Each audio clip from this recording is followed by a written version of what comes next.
procesos de implementación de biofábricas como herramienta transversal en los sistemas productivos, promoviendo prácticas sostenibles. Para dar inicio a esta conversación, le doy la palabra a nuestro especialista en cacao, John Jairo Verano. Gracias, Jennifer.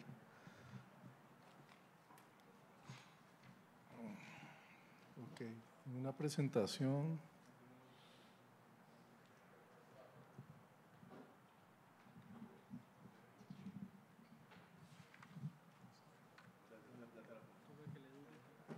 Ya. Listo.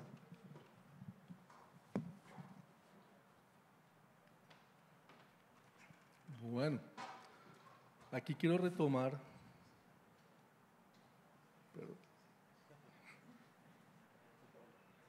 Otra vez está rebelde. Aquí quiero retomar las palabras del doctor Pablo. Necesitamos subir la productividad del país. Acabamos de ver una presentación muy buena donde nos mostraban un contexto a nivel internacional. También necesitamos mejorar la gerencia. Cada finca necesita y debe funcionar como una empresa. Cada asociación debe funcionar como una empresa. Y para nadie es un secreto que las empresas deben ser administradas y deben tener buena gerencia. Por eso quiero insistir en la densidad mínima de 750 plantas por hectárea, no menos de 24 mazorcas por árbol y mínimo 100 jornales al año. Es que no es entrar al cultivo con la tijera, con el machete y estar de aquí para allá, perdiendo o gastando tiempo, sumando jornales en cosas que no van a surtir un impacto en la productividad, sino cómo distribuimos esos jornales estratégicamente en labores culturales que son esenciales para el cultivo. Bueno, nosotros tenemos en el C4D, hemos identificado los factores de éxito. Don Pablo hablaba de 12 y aquí yo quiero centrarme en 5. Por mucho tiempo se ha hablado que se poda para regular el sombrío. No, señores, nosotros podamos para regular la entrada de luz y aire. Tenemos un enemigo que no es perceptible al ojo, que es la monilia, y arrasa perfectamente con el 60% de la producción. También es muy importante aplicar enmiendas al suelo. El cacao es un bosque húmedo, genera humedad, genera ácidos orgánicos por la materia orgánica en descomposición. Necesitamos aplicar enmiendas, porque también necesitamos nutrir ese cultivo. Por mucho tiempo se habla de nutrición edáfica, algunos le apuntan también a la fertilización foliar y tenemos también la fertilización orgánica, se aplica. Aquí hay organizaciones que tienen una línea de cacao orgánico. Tenemos también el manejo integrado de plagas, el control de enfermedades, el famoso RECE, el martes de Monilia que lo logramos instituir desde el Consejo Nacional Cacautero y ha sido un éxito rotundo en las fincas o en las regiones donde esto se ha aplicado. Mucho trabajo se pierde cuando hacemos 6 meses de trabajo pero cosechamos mal, cuando beneficiamos mal. Entonces es importante mantener la selección de frutos maduros, frutos sanos, la selección de clones. Para nadie es un secreto que ahorita las fincas más productivas tienen CCN 51 y que hay que cosecharlo por separado, porque algunas fincas y algunas asociaciones mantienen el tema de la calidad. Y ya sabemos lo que pasa cuando no escurrimos el CCN y lo fermentamos, un exceso de humedad, exceso de acidez, de astringencia.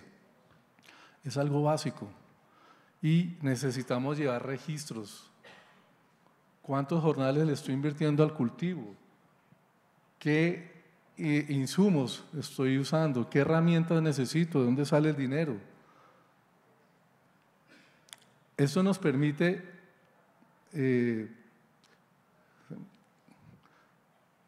poder hacer un análisis de datos. Un análisis de datos es sentarse y echar cuentas. Hombre, ¿será que sí estoy ganando? ¿Sí estoy siendo rentable en dónde se me está yendo la mayor cantidad de plata. Y precisamente cuando yo hago ese ejercicio cada cierto tiempo, y lo hemos visto con Víctor Hugo allá en Rivera, hombre, se toman decisiones. Y yo no puedo tomar decisiones sin datos, no puedo tomar decisiones sin datos y sin resultados, o si hay resultados mucho mejor. Esto a nivel de finca, pero a nivel de extensión rural también. Un equipo que está haciendo 36.000 visitas, recogiendo una cantidad de información, es el estudio de inteligencia de mercados más grande e importante que ha tenido el cacao. Es información actualizada y sobre esos datos se toman decisiones a nivel de finca, asociación, departamento, a nivel nacional. Esto es pensar estratégicamente. Tenemos el cacaograma, es una herramienta desarrollada por el proyecto y al mismo tiempo análoga, no necesita datos para conectarse, no necesita electricidad, es muy didáctica y condensa todos estos factores de éxito en un ciclo de un año y nos pone también a prepararnos para los labores o los periodos de mayor concentración de mano de obra. ¿Qué tenemos? Una poda en un mes. Señor agricultor, ¿ya está lista la tijera? ¿Ya está listo el cicatrizante, el desinfectante, la herramienta? ¿La mano de obra está lista o vamos a hacer una minga? ¿O el dinero de los jornales? Tenemos que ir un paso más allá. Son labores culturales importantísimas.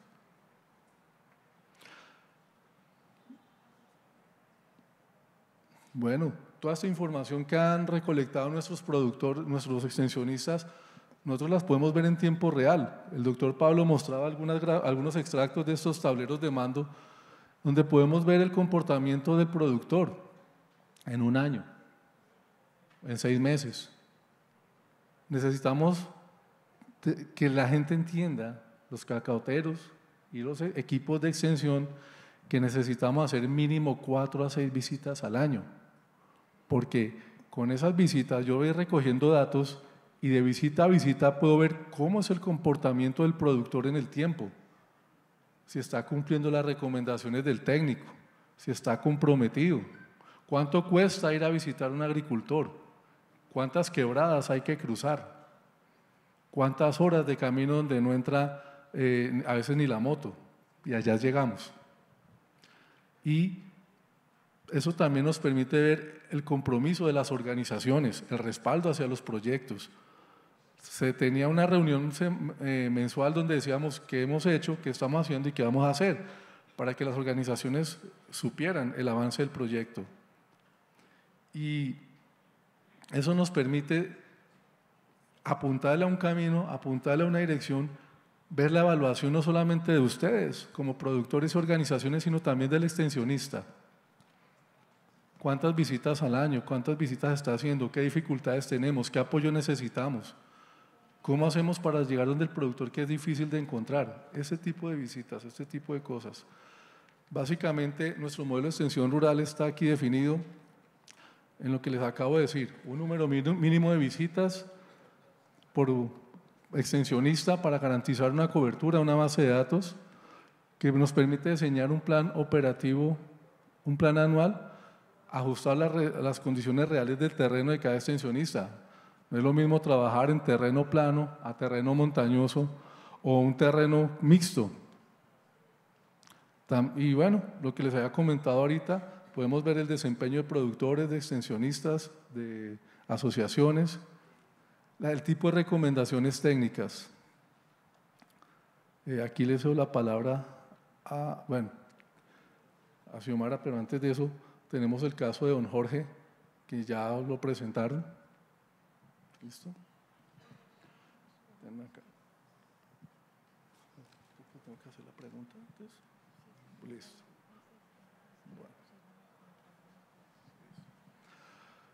Bueno, hablando de cacao y aprovechando que tengo aquí a don Jorge Chávez, quiero preguntarle, don Jorge, ¿cuál fue su experiencia a través de con la asistencia técnica, las recomendaciones técnicas del extensionista del proyecto y qué efectos vio usted en la productividad de su finca?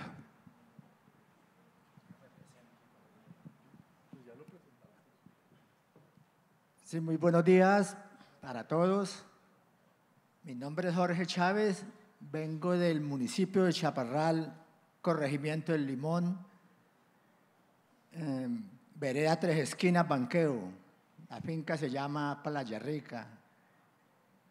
A través de las enseñanzas que me han hecho los técnicos, pues unas las he acogido, otras se me han escapado por falta de pronto de recursos. Y la experiencia que tengo sobre los cultivos de cacao son las siguientes. La poda. Las podas para mí es lo primordial, lo principal en el cultivo de cacao. El segundo, la fertilización. La tercera es el manejo de enfermedades, porque hay tiempos de que eso nos atacan mucho los cultivos de cacao, las enfermedades, otros tiempos como que se aleja la enfermedad de las plagas. La otra experiencia es controlar malezas. La maleza también afecta mucho el cultivo de cacao, más en la parte veo yo que la finca mía es plana, tengo 3,5 hectáreas en puro plan, y si yo dejo malezar ahí, entonces pues todo el cacao que está contra el piso, ese cacao se pierde porque seguro como por más en tiempo también de invierno, por lo que tal vez la humedad y el frío de la maleza, entonces eso me afecta harto el cacao que está bien bajito en los árboles. Y sí, para recomendarle a los productores de cacao, pues yo no soy muy experto en eso, pero tener el árbol bien cuidado y estar uno pendiente. Hay que estar muy pendiente en el tiempo de las cogidas de cacao, porque muchas veces uno va corriendo y no se fija en que la escoba de bruja está ahí, que la monilla hay que cogerla y taparla con hoja o enterrarla. Uno a veces por ir a las carreras, o el trabajador, él no le interesa eso. Entonces, por eso es que es bueno, siempre les recomiendo, amigos cacaocultores, estar uno siempre muy pendiente de los cultivos, no mandar el obrero por allá solo a que se gane el jornal haciendo una sola labor, porque si mientras el propietario o el dueño va por ahí también pendiente de la obra que se está haciendo, pues va a ser mucho mejor. ¿Qué más le digo? Y siguiendo siempre las recomendaciones de los técnicos, yo les agradezco mucho porque yo la verdad era un cafetero, y a pesar de que yo en un clima siempre templadito, caliente, estoy a 1050, a 1100, entonces ya la broca me estaba molestando mucho, me trasladé, yo dije voy a ver qué cultivo me pongo a cultivar en esta finca, que me dé un mejor rendimiento para sostenerla ella misma y los gastos de uno que tiene uno en la finca. Y entonces ya estaba esa asociación que se llama APROCASUR, que el presidente era el señor Olimpo Tafur, que ahí lo tenemos presente. Entonces somos vecinos allá de la misma vereda, entonces él me hizo la invitación a que me asociara a esa asociación. Entonces yo la acepté. Y gracias a Dios, primeramente le doy las gracias a Dios, al INPO que me hizo esa invitación, a Fernando Sedano, que era un técnico de Fedecacao, y los técnicos que me han colaborado. Gracias a Dios, ahí voy adelante y los invito a que sigamos adelante con el cultivo del cacao. Muchas gracias. Muchas gracias. Es importante, quiero recalcar, entrar al lote con el técnico, no mandar al operario, estar dedicado, y cada finca donde se haga extensión rural en Colombia debe estar intervenida. Él dijo, atender las recomendaciones del técnico, no podemos seguir llegando a las fincas donde no pasa nada. Por lo menos escoger un pedazo de lote, un cuarterón de hectárea y poner a prueba las indicaciones del técnico. Y ustedes sacan sus conclusiones. Gracias.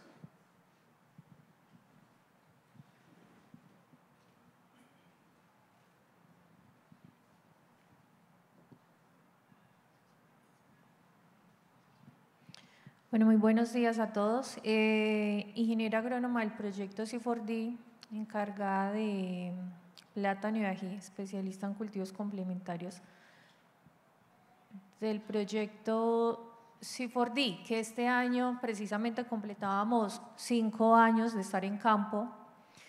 Un proyecto que empezando le apostó a fortalecer, a mejorar esa calidad de vida de nuestros cacaocultores, ese sistema de producción, pero no mejorando solamente cacao, también le apuntó a otras estrategias que le ayudaran a fortalecer esa finca, a tener otros ingresos.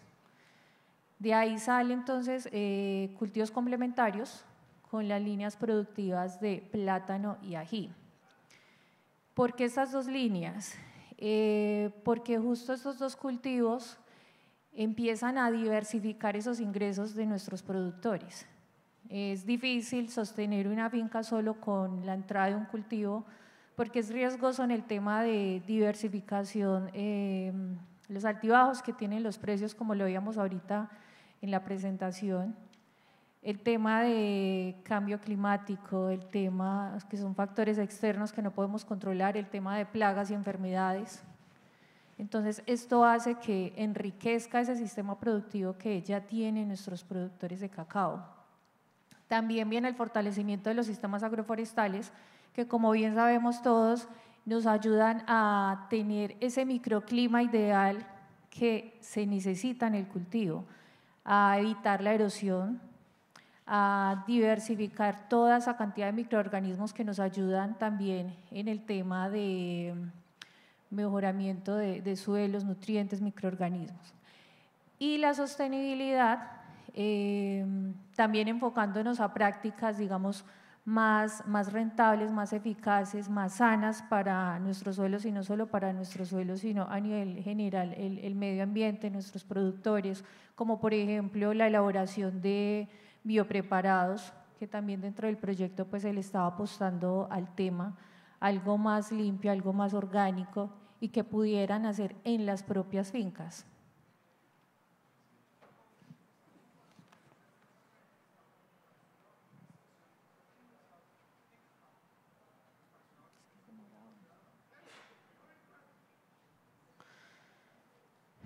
Bueno, entonces, ¿por qué plátano? El estudio que se realizó iniciando el proyecto pues determinó que esta línea, bueno, aparte de ser uno de los productos básicos a nivel familiar, tiene un alto potencial en el tema de exportación y de mercados. Colombia ocupa un 4º lugar en la producción a nivel mundial. El primero es Uganda. Para este año 2025, el Ministerio de Desarrollo Rural, el Ministerio de Agricultura y Desarrollo Rural, de las cifras que manejan, se pretende que para el cierre de este año 2025 al menos un 12% de la producción se destine a la exportación, y que el rendimiento en Colombia pueda subir a 10 toneladas por hectárea año. Actualmente en Colombia pues estos rendimientos están muy bajos, están alrededor de 5 toneladas por hectárea, pero pues esto se debe principalmente pues al manejo integrado de ese cultivo, al tema de plagas y enfermedades. Aquí vemos un esquema general de un ciclo productivo de plátano desde el momento de siembra. Tenemos 3 fases principalmente: vegetativa, que va desde el momento de siembra hasta los primeros 6 meses, y a partir de los 6 meses, digamos que empieza a subir ese racimito de plátano desde abajo, desde ese tallo, que en varias prácticas que tuvimos en campo, pues muchos no conocían cómo se desarrolla realmente ese racimo de plátano. Y va aproximadamente hasta los 8 meses. Después de siembra, a los 8 meses, pues ya empezamos a ver el belloteo, y del belloteo a cosecha ya tenemos la fase productiva, que dura alrededor de 4 meses. Esto depende pues del piso en el que se encuentre sembrado. Hay ciclos de 3 meses y medio en esta fase productiva, o 4 meses. A una distancia, digamos, entre comillas, convencional, a un 3×3, donde tengo una madre, hija y nieta, tengo una densidad de siembra de 11.000 plantas por hectárea. Es un cultivo que requiere suelos francoarenosos, francos, sueltos, bien drenados. Es un cultivo muy exigente en suelos y en luminosidad. La idea del proyecto era llegar a esos 15 kilos por racimo. Dentro del proyecto, bueno, aquí a nivel general también, pues plagas y enfermedades más limitantes: cigatoca, bacteriosis, moco, que esto también pues lo vimos durante las capacitaciones de campo. Todo esto que les acabo de mencionar, desde el proyecto se diseñó una herramienta estratégica para que quedara en manos del productor. Tenemos entonces un programador en Excel. La idea era llevarlo a un diagrama circular, como en el caso del cacaograma, pero pues lamentablemente no nos dio el tiempo, pero queda a disposición de ustedes el manual. En campo tuvimos semilla que se dio a los productores para monocultivo, repoblamientos, se hicieron capacitaciones. Algo importante aquí fue la intervención de la mujer. Tuvimos un 31%, digamos, en las capacitaciones, buena asistencia de ellas, muy activas. En retos y desafíos en la parte de plátano, pues continuar con ese manejo integrado del cultivo, incrementar esos porcentajes de supervivencia, porque lamentablemente con la época de verano y de invierno que cogió en algunas zonas, pues tuvimos algunas pérdidas del material. Entonces la idea es que podamos completar ese 100%. También se diseñó en C4D un formulario que es súper importante para el tema de estrategias de mercado. Entonces, digamos, ahí se estaba empezando a consolidar esa base a nivel nacional en los 14 departamentos que mencionaba don Pablo, mirar realmente qué tiene, qué hay, cuáles son los problemas, cuál es la frecuencia de salida del producto y poder generar esas estrategias. Logramos también llegar a zonas donde simplemente llegaban con proyectos: venga, dele hoy este material de plátano, firme y chao. Entonces era muy triste eso, porque nos decían: no, es que aquí realmente no sabemos de plátano, lo que usted nos está explicando es algo nuevo para nosotros. Entonces digamos que triste, pero era un aliciente para nosotros como proyecto C4D poder llegar a esas zonas y dar ese conocimiento y enseñarle a ese productor cómo debe manejar su cultivo, porque veía una pupa de picudo y no sabía realmente qué era eso. Veía una larva de un Rhynchophorus en cepa, no sabía qué era eso. Entonces, tanto desconocimiento por parte de los productores en el manejo técnico que como les digo, era muy enriquecedor para nosotros poder llegar a esas zonas donde no llegaban las instituciones. Bueno, ya para finalizar, hoy nos acompaña don Ramiro, que fue uno de los beneficiarios de la estrategia de complementarios. Don Ramiro fue uno de los productores que, dentro de varios, pues que nos llamó la atención porque maneja muy bien su sistema productivo en finca, lo diversifica muy bien. Entonces, para don Ramiro,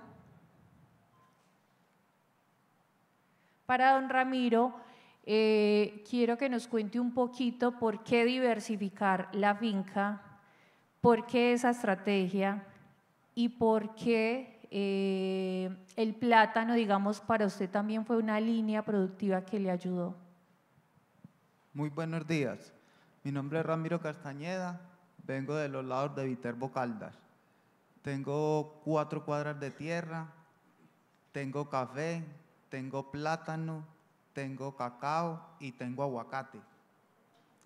Me gusta el cultivo así porque solamente no recibo ingresos de uno solo, sino de todos los varios cultivos. Cuando uno está barato, el otro tiene buen precio y entonces ya uno le va echando la economía al bolsillo, ¿cierto?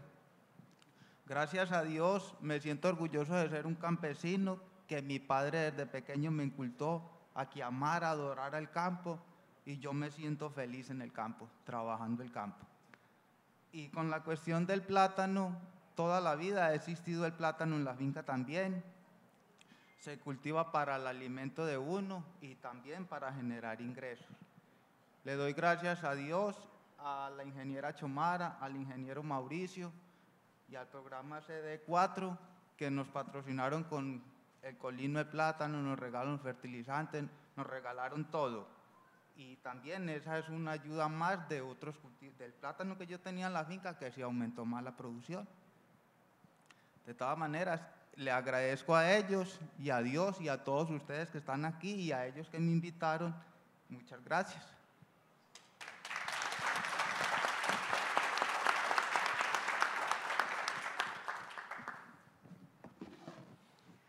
Bueno, retomamos entonces con el cultivo complementario de ají.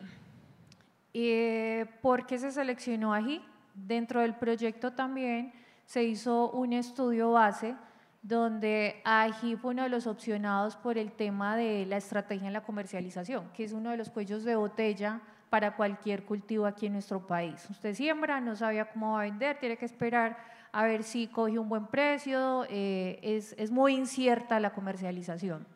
Entonces, ají entra en complementario porque el productor, desde que siembra su planta de ají, ya sabía cómo lo va a vender. En este caso, nuestro aliado estratégico fue la compañía Hugo Restrepo.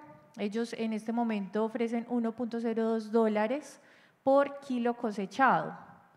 Entonces, esto asegura de entrada esa comercialización y le da la garantía al productor, pues, que por ese lado pues, no va a sufrir. Aparte pues de que en las zonas donde nosotros empezamos a establecer las parcelas, era un cultivo nuevo, entre comillas, no tenían experiencia, entonces esto le ayuda también al productor a tener una mente abierta para otros cultivos, a mirar, ejemplo, cómo es un sistema de riego y fortirriego, porque algunos no tenían ni la más mínima idea. De hecho, ahorita que finalizó algunas de las parcelas, productores decían, venga, a mí me interesa cómo funciona el sistema de riego, yo quiero implementarlo también en plátano, quiero implementarlo en cacao, entonces también enriquece esos conocimientos que ellos tienen. La expansión y rentabilidad también del ají tabasco, digamos a nivel mundial, es otra estrategia porque la compañía Hugo Restrepo exporta a Estados Unidos, a Europa, entonces digamos que tiene una comercialización también asegurada.